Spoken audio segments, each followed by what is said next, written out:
Dyes have been used since prehistoric times.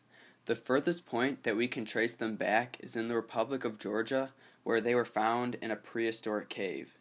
This was estimated to be from 36,000 BCE. That's a long time ago. Dyes were typically made from animals, vegetables, or even minerals.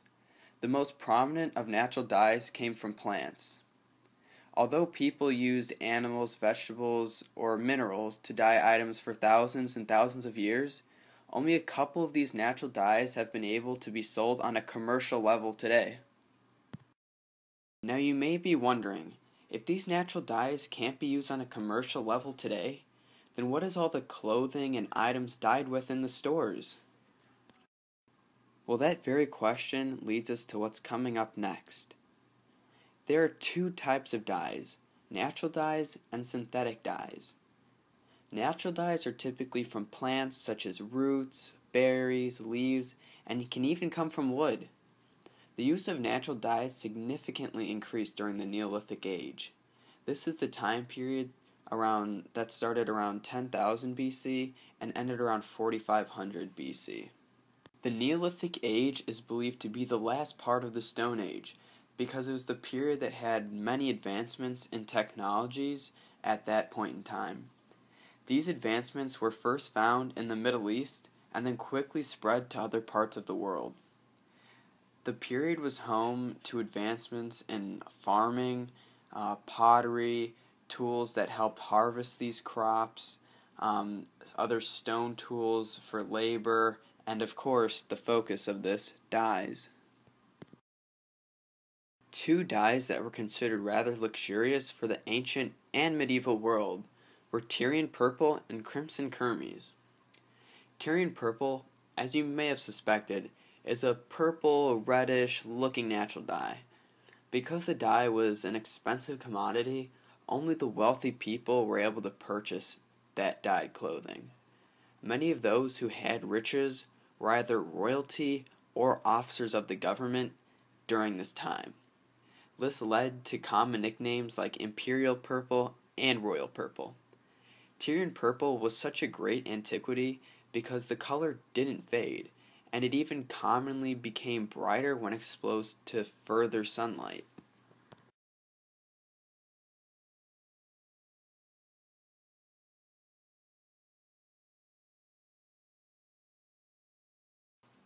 Now moving on, crimson kermes is a red dye that comes from dried bodies of scale insects. This was another expensive dye that was usually only owned by those of higher socioeconomic stature.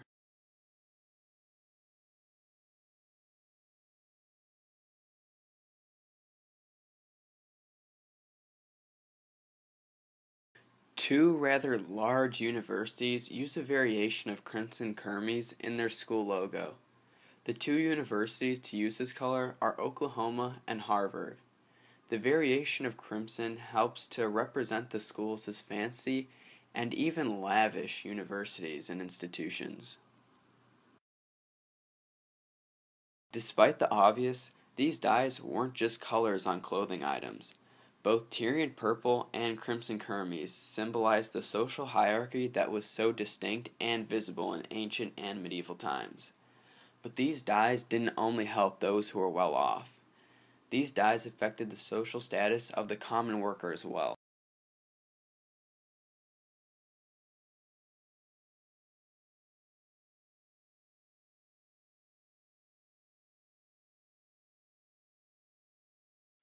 For example, Tyrian purple is made from compounds in algae and sea creatures. People collected these shells, snails, and algae to sell to others who would then make the dye. Overall, these dyes helped the working class because they were able to generate income from the components that made the dye. Now moving on, the other kind of dye is a synthetic dye. Simply, these are just man-made dyes.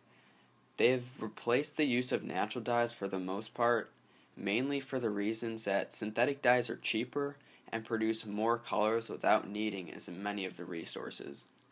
It was once said by David Jacoby that 12,000 snails yield no more than 1.4 grams of pure dye, enough to color only the trim of a single garment. That quote represents something that manufacturers avoid when they use synthetic dyes today. Sometimes, without even thinking about it, we encounter dyes outside of just our clothes. There are edible ones too. And most foods, especially junk food that isn't as healthy, there's a use of food coloring, which is a form of a synthetic dye. These dyes vary from being in your late-night dessert and cupcakes and candies to your morning pick-me-up of cereal and Fruit Loops. The following segment is what you can do with natural dyes and how to dye cloth with them. The natural dyeing of textiles is an extremely easy and accessible way to transform that boring white tee into a landscape of vibrant natural hues. It's really quite easy to do at home, and there are tons of household items you can use in the process. We recently visited the Brooklyn Textile Art Center to get a demo on how to do it, and we'll also explain some of the basic chemistry that's going on with the process along the way.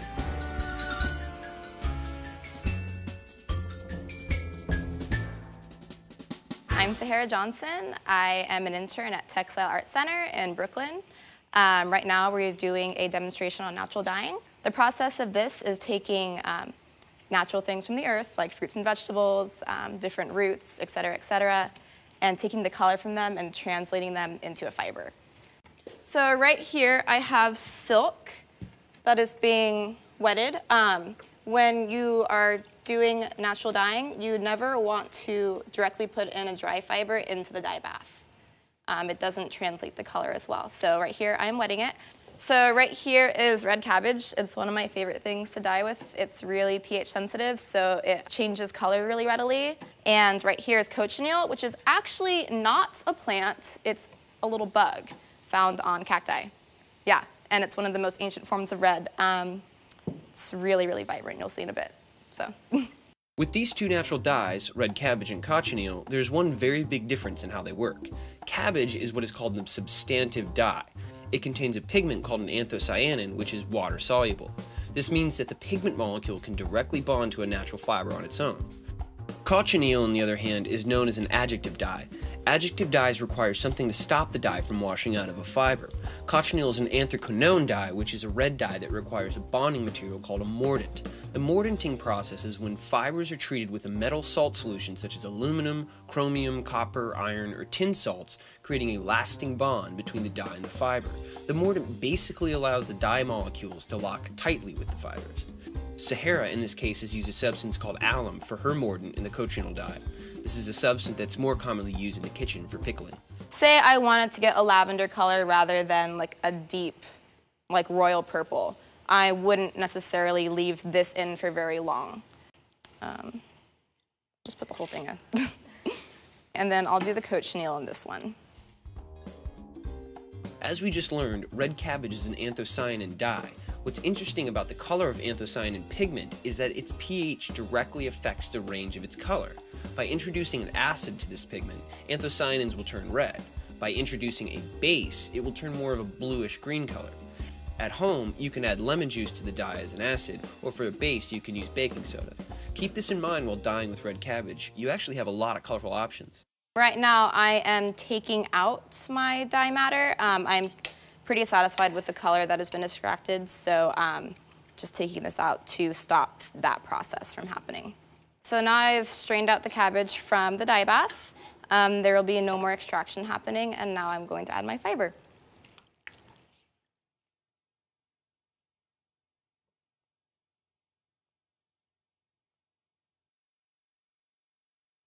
I think we're about good with this. I'm pretty content with this pink and this lavender.